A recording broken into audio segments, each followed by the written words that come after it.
یا ابوالفضل خدا خیلی رحممون کرد.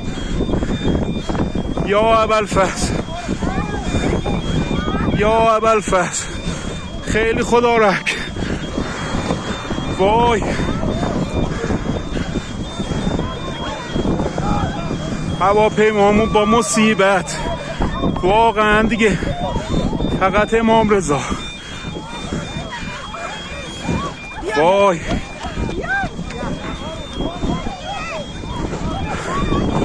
پرواز تاریخ 15/10 هواپیمایی کاسپیان.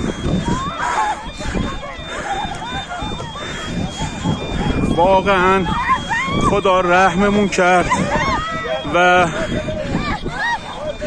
خیلی خیلی خلبان حرفه‌ای گری کرد و هواپیما را زد به زمین.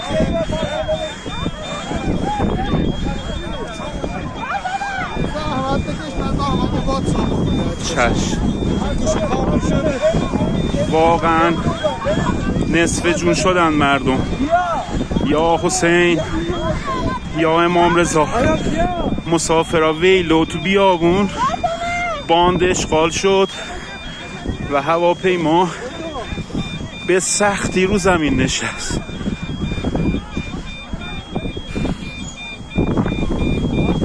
تموم الارمای هواپیما روشن شد و فقط حضرت زهرا عنایتی کرد به ما. یا حسین